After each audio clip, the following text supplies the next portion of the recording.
Welcome to the Making of YOR, a podcast where we turn ideas into game mechanics for our upcoming tabletop RPG, YOR.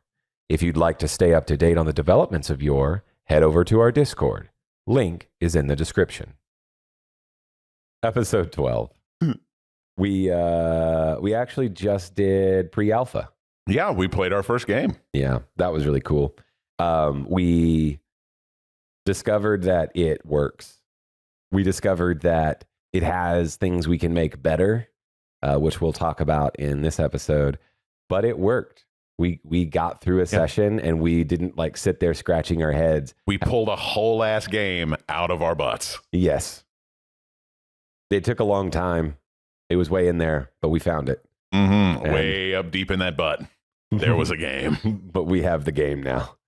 No, we were able to get through a variety of basic TTRPG challenges, traveling, finding food, basic combat. Talked to a mayor, fought some goblins. Yeah, all the typical stuff, made checks, and the math all felt good. It was just a little bit clunky. And so today we're going to talk about the weird solution that we both thought was insane. But both thought of independently. Yeah, but both thought of independently and then realized, oh, well, if we both thought of it independently, this might be worth trying out. We should probably just do that. So we have ability scores and we have skill proficiencies and skill checks. We thought this felt weird because there was an excessive amount of dialogue that occurred between the DM and the player when a skill check was initiated. And there was confusion that had to be clarified each time. We thought, well, why don't we just get rid of one of these systems and really streamline it? Which was insane because I thought, let's get rid of let's get rid of skill checks. And Clayton thought, let's get rid of ability scores, which is nonsense. But that's what we're going to do. And we think it's going to work really well. Yeah, it's the biggest problem we ended up having was whenever I would ask for a skill check, it would be a little unintuitive on what you could roll for that because we kind of designed it to where you could roll any ability for any skill check, but they still kind of fell into the same kind of like ruts. And the way we built out the system, if you only have one or two good stats, it's hard to like aim the system around those. So it doesn't make you feel very good at a bunch of the game, which sort of gets rid of one of the core ideas we had for the system is basic competency. Yeah. And we want the idea that like you're not going to make a character, or it would be very difficult to make a character who is a skill monkey. Like this guy just does skills. We wanted there to feel like there was a real need for cooperation and that the team, even when selecting and making your characters, you would have to kind of discuss, well, what are you going to be proficient in? So that there wasn't too much overlap. You'd have people who were good at certain things in particular, but we wanted abilities to be like flexible across multiple skill checks. But the problem that really comes into play is what happens when the DM prompts you to make a skill check and you have no idea what it's for. Well, you can't create an argument or try and flex like, well, how I would use a particular ability for that skill check when you don't know what the skill check is. Yeah, it's when I call for an awareness check and you don't know what it's for. It's hard to argue that you can roll memory for that instead of reason. Yeah. And the same thing happens when you're like, make a wilderness lore check. Well, wilderness lore covers quite a few things. Yeah, so am I trying to suss out some tracks or am I trying to identify some berries? These are all different things. Or am I trying to just determine how easily I'm going to be able to get from point A to point B in the wilderness? Yeah. Which are all different. So we thought if we remove abilities altogether and just say it's a skill check. Yeah, your character is summed up as the sum total of his skills instead of his abilities that influence his skills. That's basically the same thing. And it's a lot easier to just say, oh, roll awareness, and your awareness has its own number and there's no crossover. So you always know. Yeah, and we assume that anything that falls under the purview of awareness or wilderness lore or whatever, they exist in a like a logical package. So even though there might be arguably a different ability score associated with it, that if you learned to be good at one of these aspects, you learned a way to be good at the other aspects of that same skill check, even if they might have a different ability associated with it. So eliminate abilities altogether, just like if you were a, like an Eagle Scout, you're going to learn a variety of skills. Well, the same thing with wilderness lore. You go out in wilderness lore, rope tying or, being able to hike or climb is a different skill than being able to identify a plant. I understand that they would use a different ability, but they're all a wilderness lore skill. And they're a skill that you would learn. If you were going to learn how to live in the wilderness, this is a package of information that you would learn together, even though they use different aptitudes. Yeah, it's like you see those NBA players or MLB players or whatever who are like, top of their field, like great athletes. They're really good at other sports too. They're just best at the one they play professionally. Yeah, absolutely. Athleticism has just because the same things. Athletic is going to apply to a lot of what you would consider strength things, but it's also going to apply to agility things. Yes, I agreed. Those things are different. And you have the extreme example of, a weightlifter who's an Olympic weightlifter may not be a very good basketball player because those are pretty starkly different things. But this game is about an approximation of reality. Yeah. And if you get too nitty gritty in trying to suss out specific details, you end up not being able to see the forest for the trees. You get lost, and now the narrative's gone. So simplify it, and we call athleticism any of those abilities that might be under the athletic prowess. So if you're athletic, if you're high athletic, then we're going to assume you're like a Michael Jordan, good at lots of things. You are strong and fast and dexterous. Yeah, you're all of those things. You can pick up heavy things and do flips. Yeah. It's not necessarily true, but it will allow for a streamlined approximation of reality in the game world. Plus, there's a decent argument of the better fighter is in an adventurer's application of athletics. The person who's well-rounded is really better than the guy who's just, I can pick up something heavy. Yeah, it's I can pick up 7 anvils at once versus I can walk more than a mile without losing my breath. Yeah. Bulk. Lots of bulk doesn't mean you're an effective fighter. Means you're good at picking up heavy things, which, may be good for a farmer, maybe not so much for an adventurer. Yes. So in any case, where we can make an argument for it and there's an argument against it, this still is going to make we're gain more than we're losing. Absolutely, because it's going to make the core experience streamlined. Yeah, because that was one of the main things we really liked about how the system played was how fast and simple it was. Yes. Being able to ask a player, give me this, and then 5 seconds later, give you a pass fail is a lot less work on the GM than like, all right, you roll your number and let's see if it matches this number I have in my head. Yeah. And I'll wait for you to do all the math on that to add up to some number you don't know and then say it out of the ether and hope it's good enough. Yeah. And the problem is there's a level at which you can prepare as a GM with your DCs for all these checks. But if you have a creative party, guaranteed you didn't prepare for all of the things that they might try to do. It's just not possible. They're going to do a lot of things, and many of those things you're going to have to come up with a DC on the fly. Yep. And that is taxing. Extremely so. It really offloads weight from the DM to like come up with good story stuff rather than, all right, let's make sure I don't mess up any of the rules. Yeah. And so simplifying that process to where you have tiers, and you're primarily picking between one of 5 things. We'll allow for tiers to go up higher if your player wants to, jump to the moon. Yeah, he wants to make a servant of Cthulhu or jump to the moon. These are obviously extreme checks. But the majority of a normal check in the course of gameplay will fall between a tier 0 to a tier 4. And that pretty much covers the game. Yeah. So you really just have to think when you have a check, is this a tier 1? And you'd say, well, how would I know what it means to be tier 1? Well, in the course of playing the game and reading the PDF when we have it actually finished, Yeah. you'll understand that a tier 1 is a trained individual. A tier 1 is a moderately competent adventurer.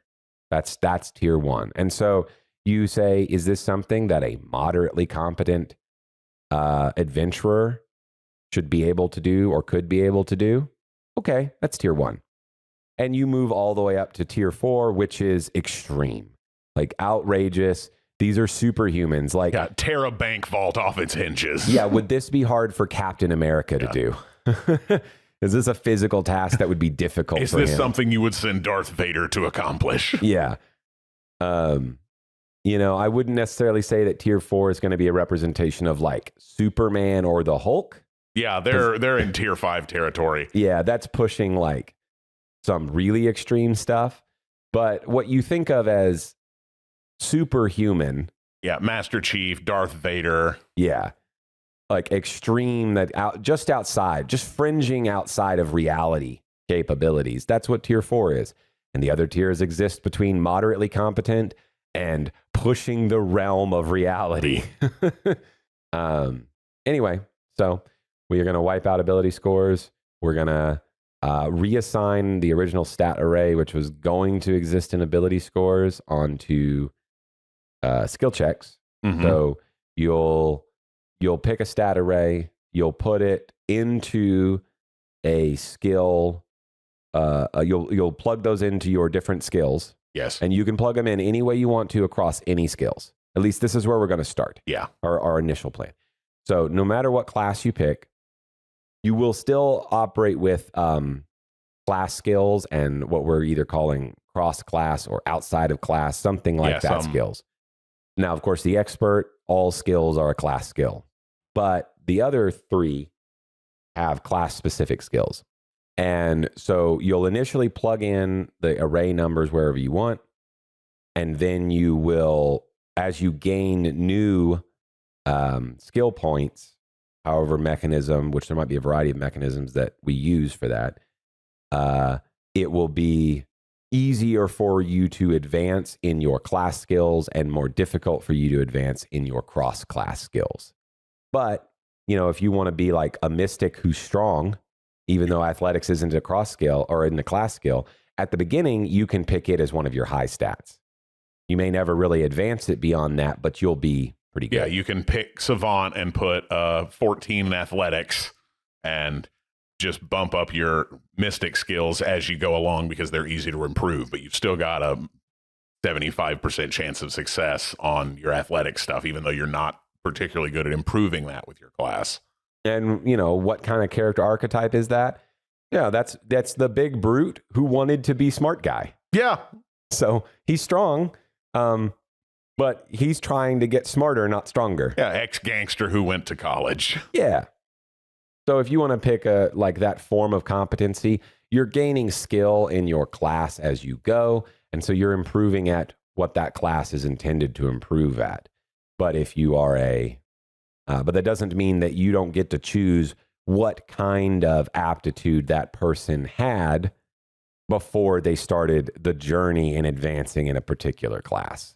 Or you can double down and be a wizard who puts all his points into rune lore until he gets to 20. Yeah, you can do that too. That's the really nerdy guy who also decided he was going to lean into that. Yep, he's sticking with my strengths. Yeah. No covering weaknesses. I have magic for that. Absolutely. So that's the idea. That's what we're doing. I think that's probably the biggest thing we learned from the pre-alpha. We have a few other things, though, that we talked about. In doing this, there's the issue of how do you deal with contested checks, which we solved.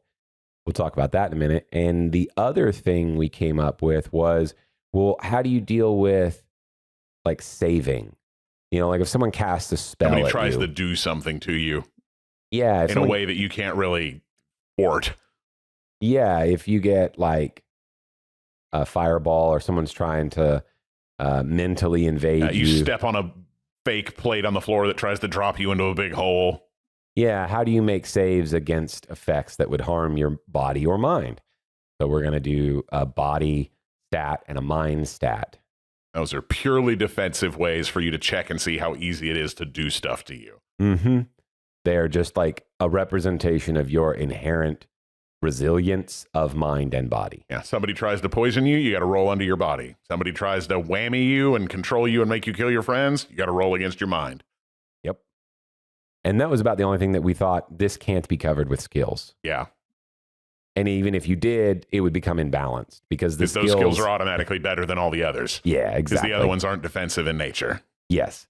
So I think with those two, making one primary category that's going to cover the majority of the game and this other category for a defensive problem allows us to really just eliminate ability scores altogether, which is going to make running the game.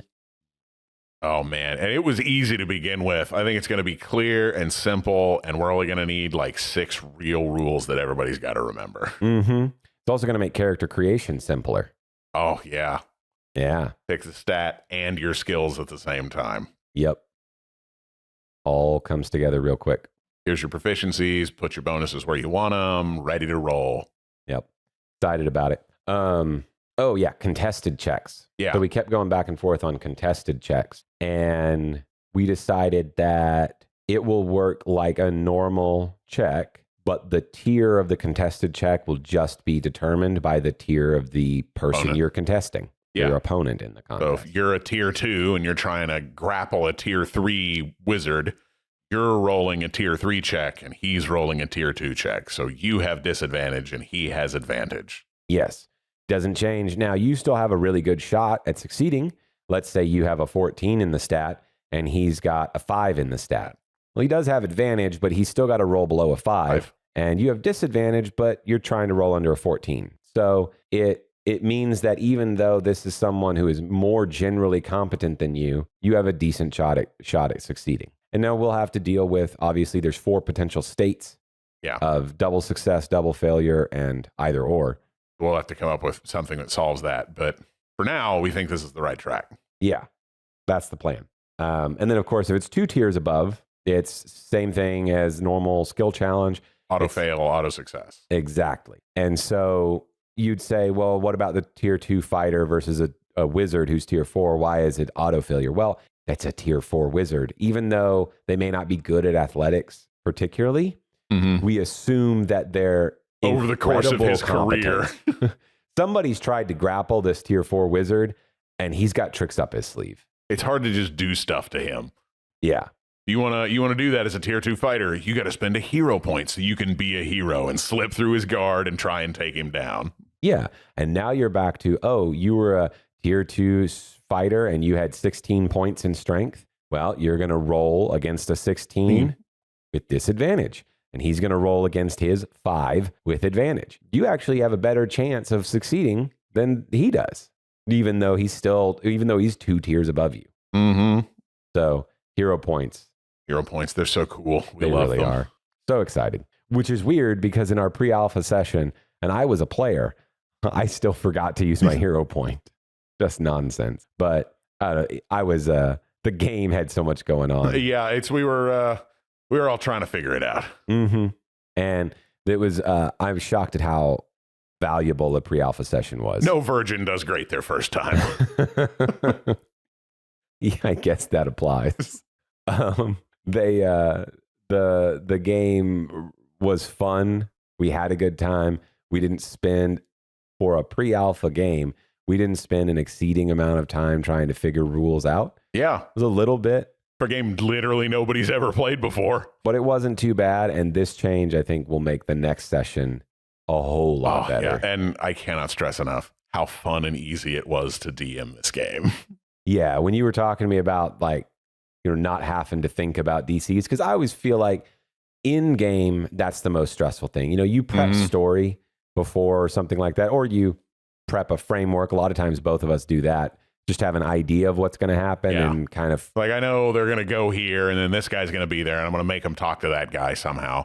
And then he's going to give them X information and they're going to go here and this is going to happen. I don't know anything other than that. Yeah. And you can do it that way, or you can be someone who plans a lot more. I plan probably more than Clayton does when I DM, but I don't plan. I plan very little. Yeah, I plan more, but I started first few times I DM'd planning a ton. Yeah. And I realized that you can over plan because you just don't control what the players do. I've kind of now settled into an amount of planning I like. So it feels good for me. But the in-game stress often comes from trying to figure out how difficult tasks should be. And creating a mathematical framework that kind of brings everything down into less things you have to think about.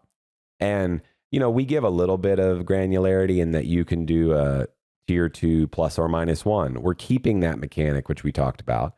So you can say, oh, this is a tier 2 check minus 1. So it's a tier 2 check, but it's a little easier than a normal tier 2 check.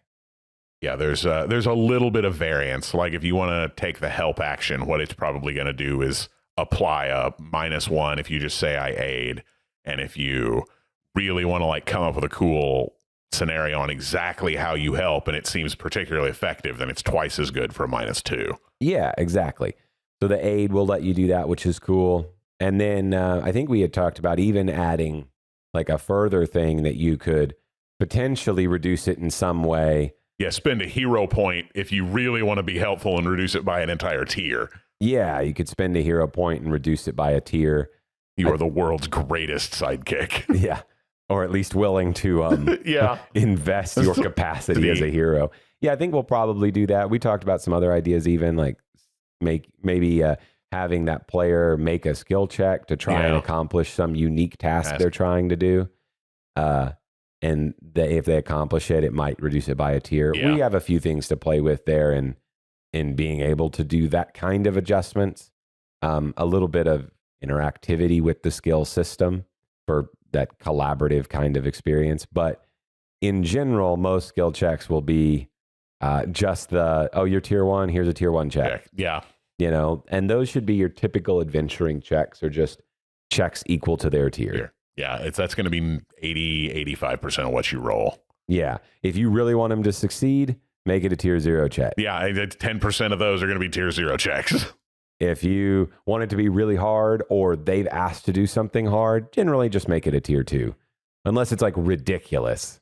And then you might make it a tier 3. Going up tier 3, tier 4. Oh, you can't do that. Or you can do it, but you got to spend a hero point to try. Yeah.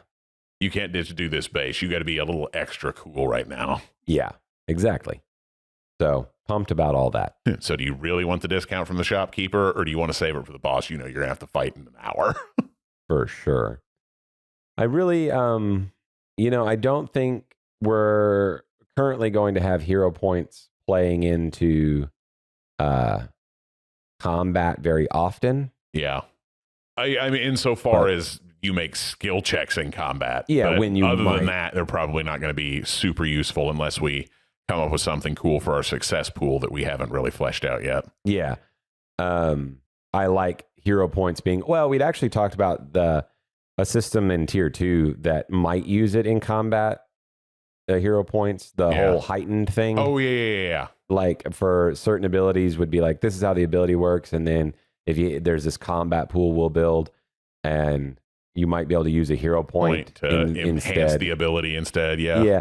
We might mess with some of that. Who knows what tier 2 will look like? We got things to mess with. Not us. No. We have a loose idea at best. But hero points generally should, in my opinion, not just affect something that will feel like it has a purely mechanical benefit in a point. It should be that using that hero point allows you to accomplish something that is narratively cool. So it generally interacts with a fun narrative function rather than just, I get to do an extra D6 of damage. Yeah, it's I'm a little bit better. No. I am literally beyond my previous capacity for this one thing. Yes, in this one moment. So in contested stuff, we were talking about spell saves. So when you cast a spell as a tier 2 player, the enemy will save against a tier 2 check. So if it's a mind spell, then it's a tier 2 mind save or a tier 2 body save.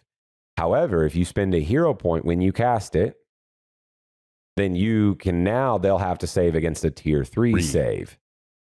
So which you is can, bad. Yeah. So you can up the tier of your, and you can use a hero point anytime. We have a couple of niche things, but in general, how we're going to describe it is anytime your tier would be looked at.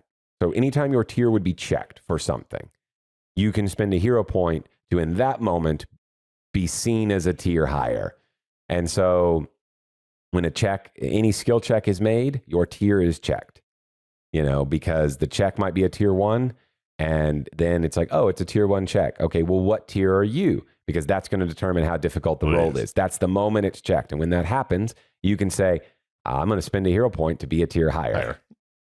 And that'll be really cool for spell casting when you drop that hero point to upcast your spell for that boss.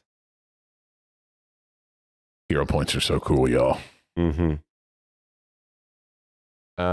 Anything else? Because we really were just going to do a recap of our session. Do you have something else you wanted to talk about? I really liked side-based combat instead of turn-based combat, and B, how easy it was not having attack rolls.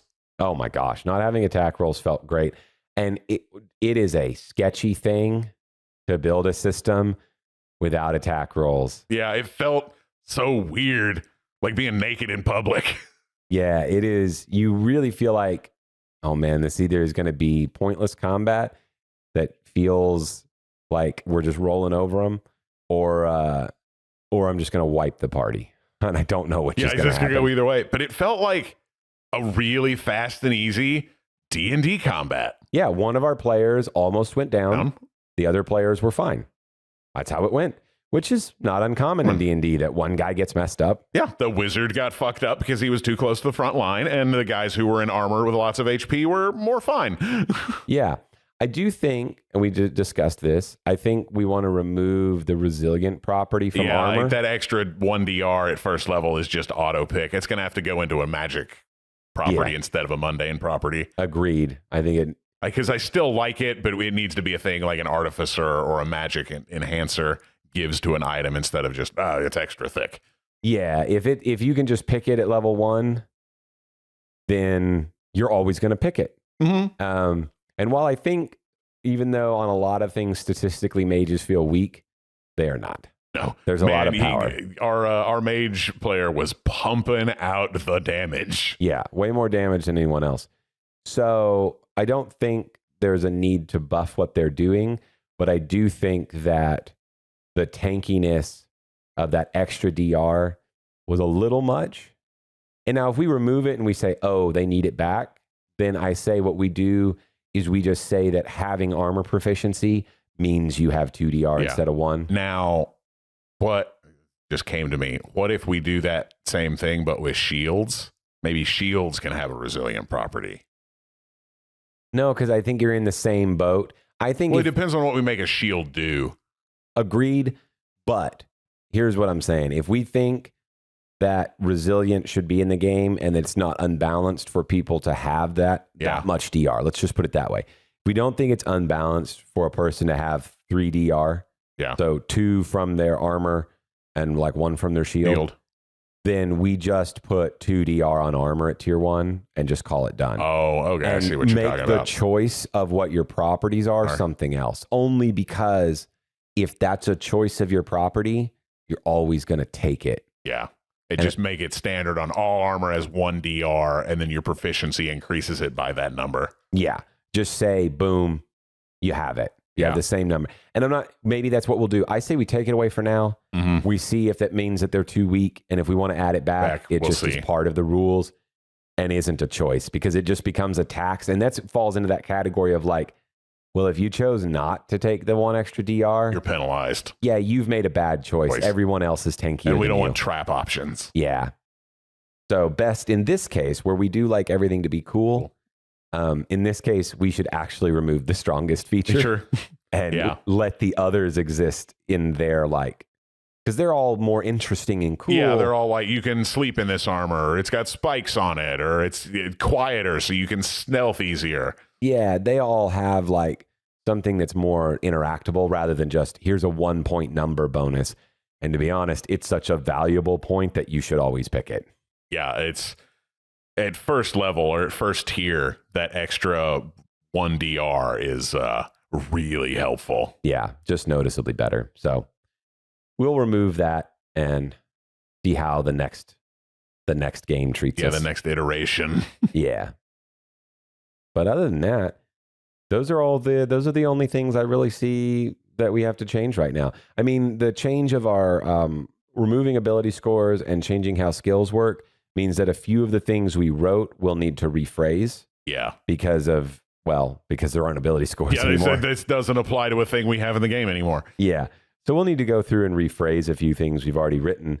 But most of the things that we wrote, the way those ability scores interact with stuff is just taken from skills and moved over.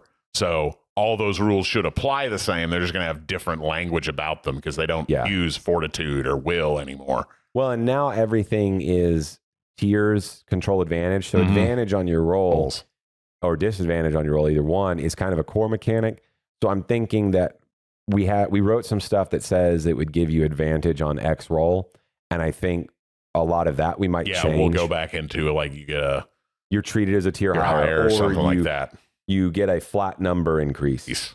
You know, like you get +2 to athletics. Yeah, you don't have proficiency in this. You just get a +2, like you took the feat for a class skill. Yeah, because that's whatever. Your race is better at this thing, and so they get a bonus to this thing. Yeah, your orcs are big and beefy, so that they're a little more sportsman-like than other races. Yeah, we might change. You get rune lore proficiency. Well, that might be you either get treated as a tier higher or you get a +2 or a +3 or something like that. Yeah, whatever feels balanced depending on what other features we have to take away. Yeah, I think the raised by giants.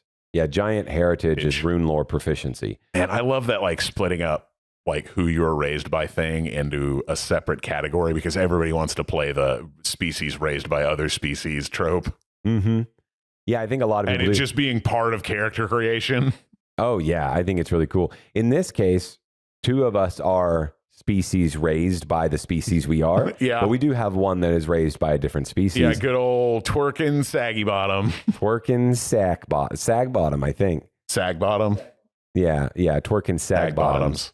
The elf raised by halflings. Yeah, who doesn't know he's an elf. He just thinks he's the most baller halfling to ever live. Yeah. And so, yeah, just having big old flappy butt cheeks. Having that baked in is cool. But yeah, so speaking of that, I guess we got some time here. We have this Elven, which we still hadn't changed from, which we knew was a problem before. Yeah, the proficiency. Yeah, but now especially. So it's tier 1 weapon proficiency. All right. What do we think? If we're getting rid of weapon proficiency from the Elven heritage, they have Green Thumb, which is when gathering ingredients from the wild, you collect twice as many. Okay.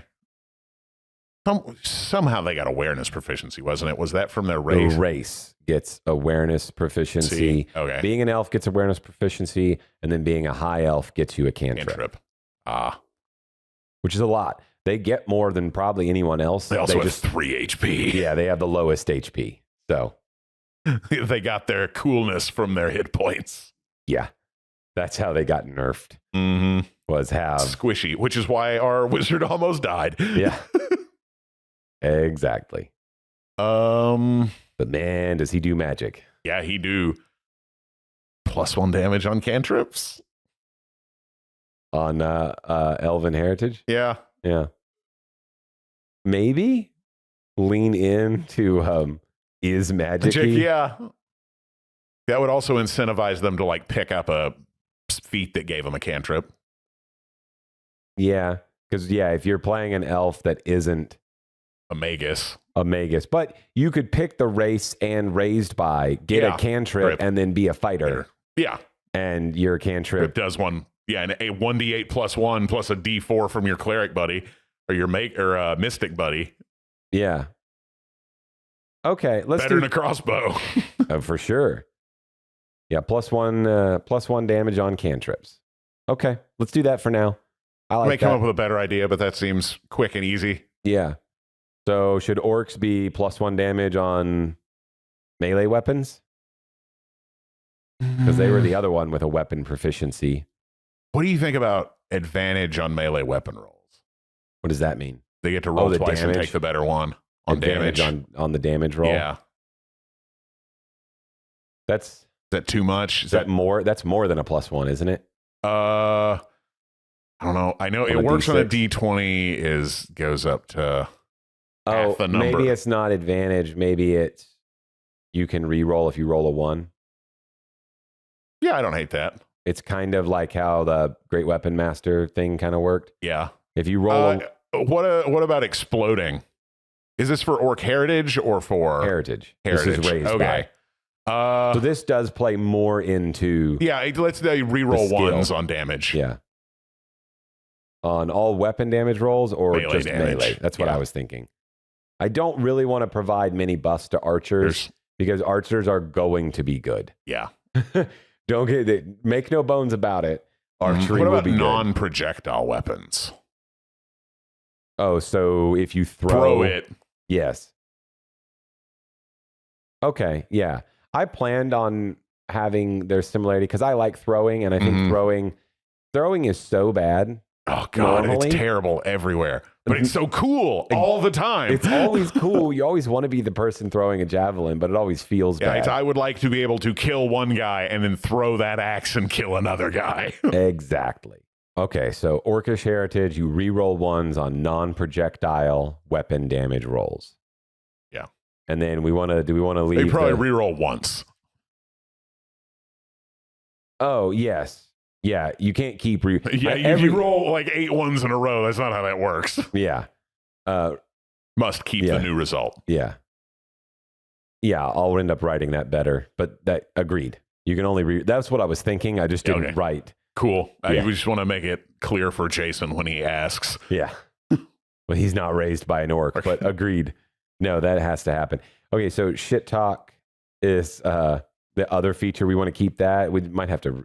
So it's influence rolls to go to person into a fight are treated as 1 tier lower. I think that how contested rolls work means we have to rewrite that. Yeah. So is it? You are treated as 1 tier higher. Yeah. Which is mechanically the same thing. Agreed. But much easier for the player to check. Yes, it makes more sense. An influence roll to start a fight is 1 tier above yours. Yeah. Like, I want to pick a fight with the wizard 2 tiers above me, but because I'm an orc, I can. Yes. Side note, orcs are the shortest live race. Yep, that would probably do it. All right. So it says you are treated as 1 tier higher for influence rolls to goad a person into a fight. Perfect. That is really weird, but I don't dislike it. Yeah, that's pretty niche, It's niche. but it feels like a culturally orc thing. Yeah. Yes, it does. Halflings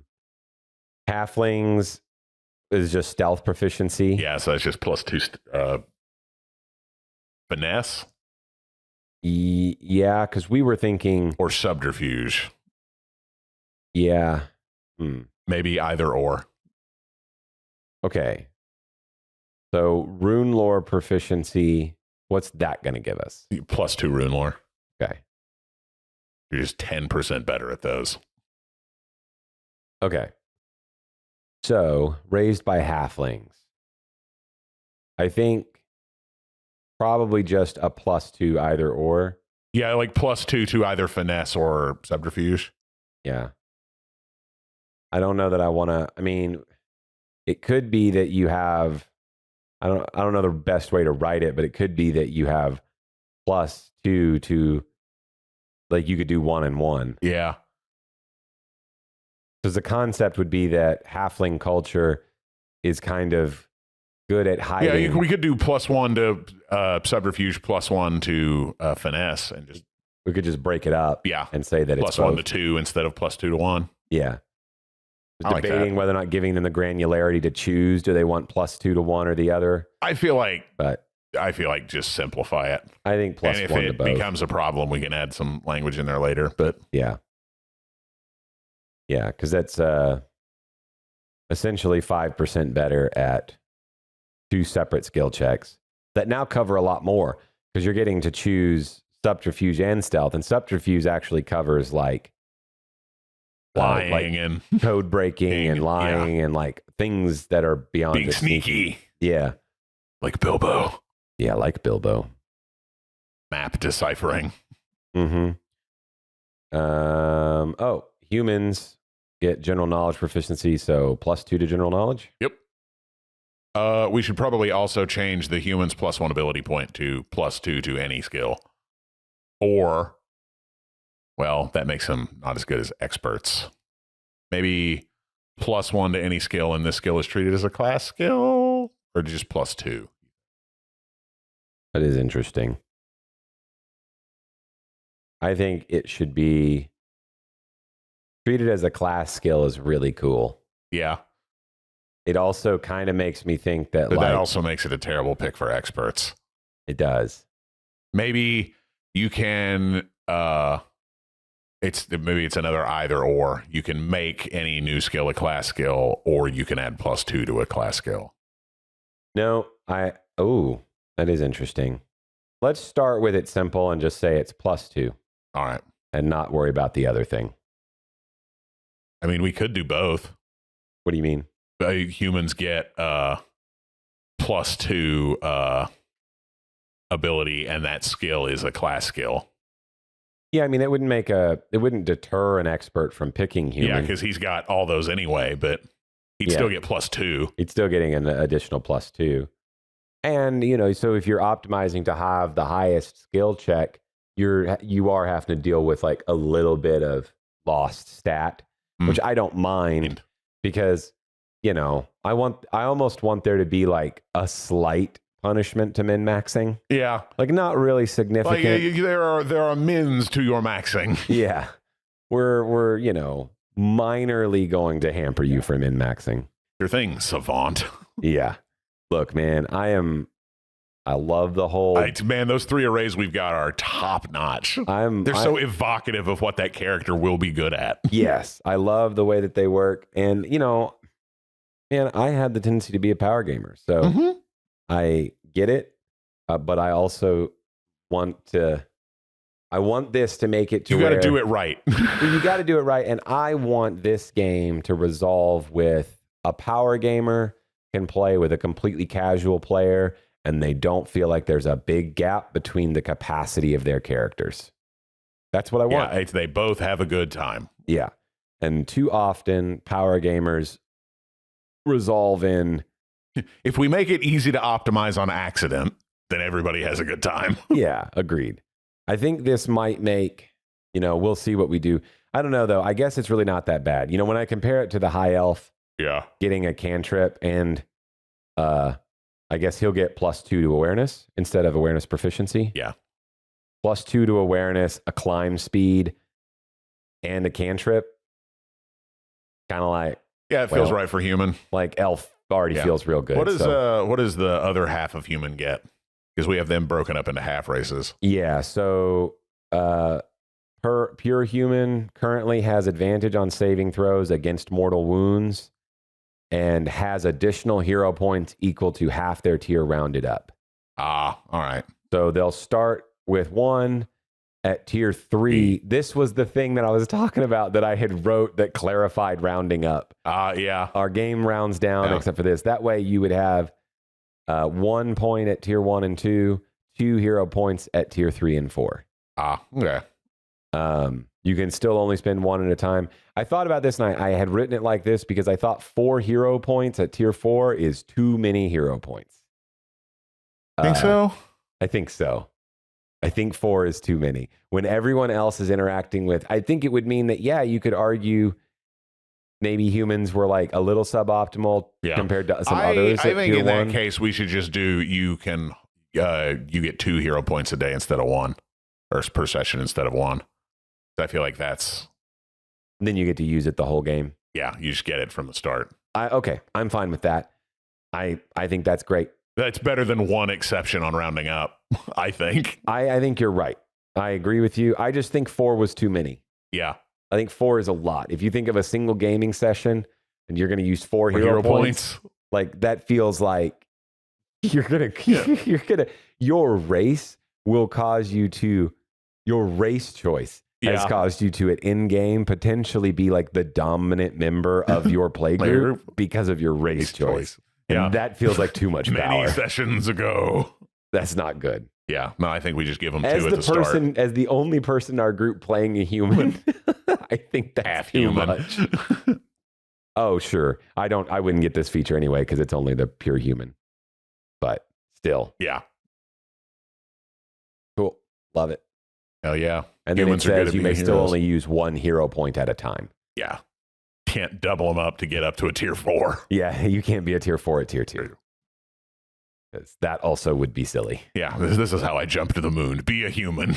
Yeah. Get to second level. Oh, especially the other one where it'd be like, I get to be a tier 4 human. I can now be treated as tier 8. I am literally a god for the next 6 seconds. I tell the DM to go fuck yourself. I'm the DM now. That's what that would be. Use all 4. Yeah, you can use all 4 hero points in one special move to become the DM. For this one round of combat, you decide the results. What that would be. That is what it would be. Secret April Fool's content, y'all. I definitely will drop that. One day we'll be like, edit to the human race. Now gets 4 hero points, can spend all of them on a single check. Oh, good. It's an epic boon for humans. You can spend 4 of your hero points at once to become the DM for a round. Yeah. All right. Then we have Half Dragon, which is 1 additional health point, Dark Vision, and a breath weapon. We haven't defined what the breath weapon did, but 15-foot cone. D8's equal to his tier. Are we doing a cone? We removed cones from a lot of our. We have target and. Oh yeah. So target and all adjacent D8's equal to tier. Yeah. Target and all adjacent 10-foot range. 10-foot range, yeah. That will essentially be a cone. It will be like a mushroom cone. Yeah. Like the idea that I'd say 15-foot range. Okay. Well, that means it won't hit someone directly in front of you. Oh, at a 15 that's foot right. range. That's right. Whereas a 10-foot range will hit someone 15 feet and away from you. Yeah. Okay. You're right. It'll hit the person in front of you and the person behind them. Yeah. Perfect. You're right. I love it. Yep. That's incredible design. Yeah. How do we get a cone without a cone? Target and all's adjacent 10-foot range. 10-foot range. Yep. D&D geometry. Yes. Get non-Euclidean with it. That sounds like something Rick would say from Rick and Morty. Yeah. Look, all I know is in a triangle, it's not A squared plus B squared equals C squared. What was the damage? What did you say? 1d6? D8 plus. Oh, D8. Because it's magic. Yeah. D8 equal to their tier. Okay, target and all adjacent, D8 equal to tier, 10-foot range, once per combat. Think? Yeah. Because at tier 4... And we'll have a boon that lets them use it whenever they want. Yeah. They have to... It'll be like a... Awakened dragon blood. Yeah, awakened dragon or something like that, which should be a fairly high tier boon. And I only say that because, like, if you picture 1d8, and then if you're at 2d8 at tier 2, that's like pushing on the edge of spell power. Yeah. And you don't have a resource that you have to use to get it. And if you just free, you just do that it's every probably turn. a tier 3 boon. Yeah, because it's probably not an epic boon, but it's probably a tier 3 regular boon. Maybe, I don't know. I think it'll all depend on how strong spells are at tier 3. Like normal tier spells. 3 is when war magic comes online. Yeah. I'm talking about but you're not going to use war magic in turn-based combat normally. No, but you will have like, more options, utility and stuff. So having like, 3d8s. Yeah, well, but also like boons are there to design to be strong. Yeah, agreed. And, tier 3 is getting into like superhuman. Yeah, I just mean that Because I don't want somebody to wait till tier 4 to use it at will. That's shitty. Yeah, well, but what I'm getting at... I can only do my cool thing at the end of the game. Yeah. No, agreed. I just mean that like power level, it should be compared to like what a damage spell does at that tier. Well, I don't think there's going to be very many damage spells that only have a 10-foot range that do 3d8s. Sure. I know, I agree. But if you put it on like a fighter who's going to be getting in close range anyway, and you got but they're giving up opportunity cost to do their extra cool actions too. They might actually out damage with some of their stuff, depending on what they want to use resource for. I think it probably just depends on how many enemies are there, because 3d8 on a group of people every round is going to be higher than your basic attack. And that's what, unless we're using this as, I guess it depends on the action economy of this. Yeah, well, I figure it's an action. Yeah, if it's just an action, then you'll probably, if you could do it every round, you would pretty much choose this over your basic attack every round, because you can still use your quick action to generate resource. Yeah, resource and stuff. So unless you were expending resource to do something special, you'll just do this. But that's every a pretty round. specific build, and fighters having a magical breath weapon they can do every turn feels cool. Yeah, no, it would be. But they got to earn that boon. Mm-hmm. That's what boons are for. They don't have to be as balanced as everything else because the DM hands them out. Agreed. I know I'm not against it as a boon. I was just like, it could be really strong. Yeah, but a tier 3 boon should be pretty strong. Yep. Is it as strong as being a duke? Which is what that tier of like noble boon would probably be. Yeah, I think that's an epic boon though. I think noble's an epic boon. Is it? I believe that was our plan. Okay. I don't know. I think it might be might be more of an epic boon. Yeah. Only because it's really, unless tier 3 ends up looking way different than I currently have it in my head. Yeah. I think it will end up being like play style defining. Okay. Like when you get this breath weapon, you're going to use it all the time. Yeah, it's probably an epic boon then. Still going to be really cool even when you don't have it. To be honest, in many cases, you probably wouldn't want to use it more than once per combat, or it won't have much utility beyond that. Because once you use it once, especially like tier 2 or 3, if there were a bunch of little guys, you've probably pretty much killed all of them. Yeah. With that one attack. Honestly, as an epic boon, it may not be terrible at tier 2. Like it'd be like a high-powered tier 2 one, but as an epic boon, which you can only get a few of. Yeah. I don't even remember how, we haven't come up with the limit for epic boons. Yeah. I think epic boons are, in my head, they've always been a number equal to your tier. Yeah, I don't think you get more than one epic boon per tier. Yeah, and then you can only have one class boon. Yeah. Only one class boon, and then regular boons. There's no limit. No real limit. Like a lot of magic items and stuff are boons. Yeah. In fact, I think all magic items are boons. Probably. I think they're awarded the same way because they're both kind of, reward for playing the game. Agreed. So I think regular boons will pretty much all fit into that. Yeah. And, the only thing on magic items, and I was thinking about this because I was actually talking to the other Clayton. Yeah. And, well, like, would it be considered a boon if you go to a shop and they have magic items for sale? Would that be considered a boon? I doubt you can find magic items for sale. And maybe that's just how we build it in our game. Yeah. I don't know. Maybe it's that simple. There aren't shops that just sell magic items. I think permanent magic items. Oh, you can probably buy consumables. Mm-hmm. But I think permanent magic items probably aren't for sale. Yeah, that's pretty simple. Other than because there's a difference between the amulet that lets you turn back time and a +1 sword. That's probably what you can buy. Yeah, I think some simple magic weapons. The +3 cool sword is not the holy wing razor of the angel lord. Sure, absolutely.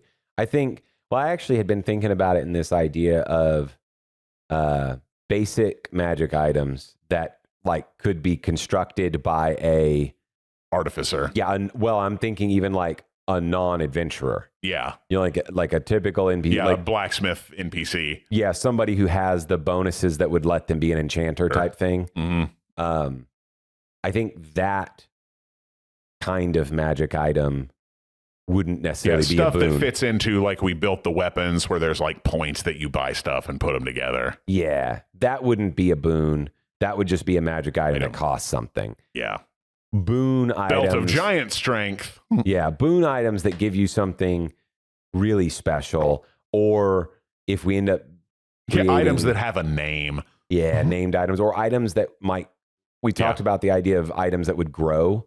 That could change over time. That would be a boon item. Say, for like sure. sentient magic items. Yeah. But like winged boots, boon. +2 sword, not a boon. Yeah. Agreed.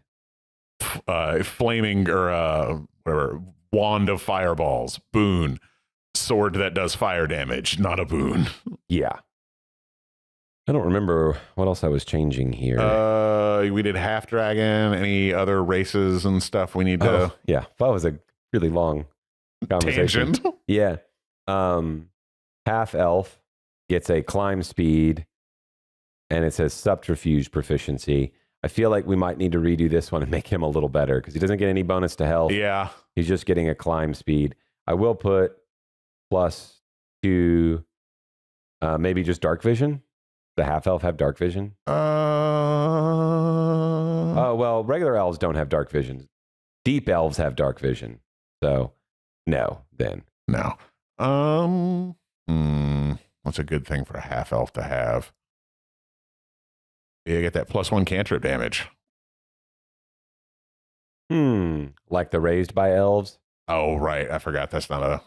I say, then you're going to be like, ooh, be a half elf raised by elves. Oh. Get that +2 cantrip damage. I don't know. We'll come back to that. Half giant is +2 health and is large. Yeah. I think. I don't know what large does yet, but it's been fun having you be large in the game. Yeah, I'm doing that. I don't know what it does for me.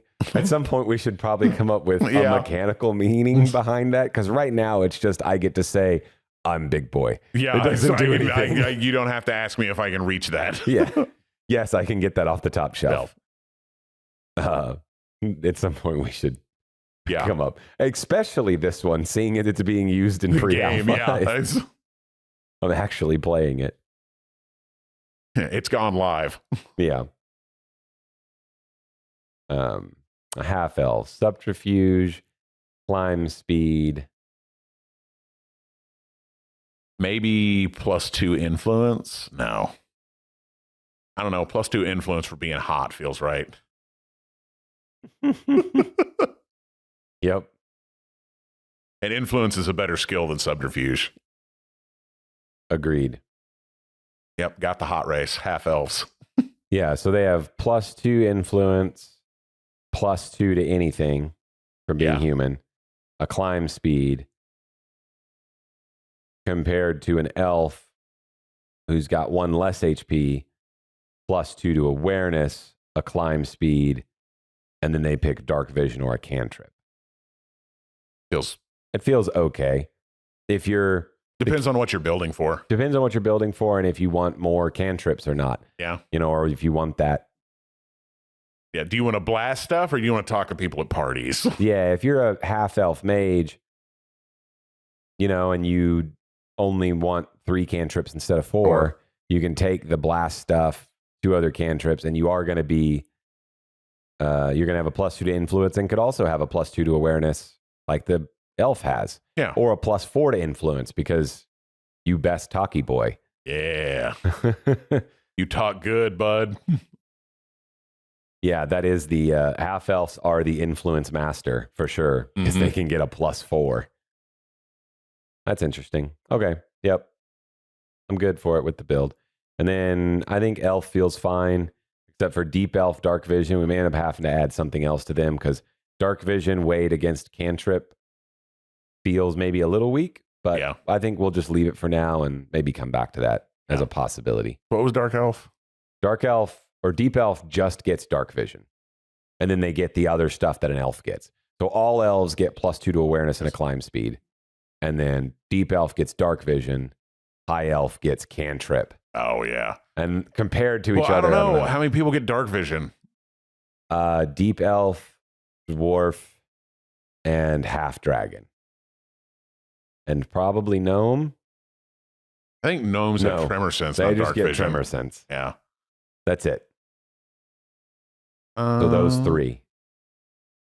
What does the base elf get? +2 to awareness, climb speed, and 3 HP. So the lowest HP. All right. Maybe swap the cantrip from the high elf for the climb speed. So high elves get climb speed. No. High elves get climb speed, and dark elves get dark vision, and all elves get the cantrip. Okay. Okay, so deep. Oh, okay. Yeah. That does actually sound. Because climb speed feels on par with dark vision, right? Yeah, probably. And what's funny about that is it becomes really thematic. Deep elf, dark vision. High elf, climb speed. Want to be up high? You climb. Climb. Alrighty. Well, we'll work on this a little bit more. High elves licking millipedes. Oh, they're getting high. In the trees. Freaking lemurs. Yeah, man, it's worth it for that dumb joke there at the very end. Mm-hmm. Yep. Did I send that to you, or did you send it to me? Okay.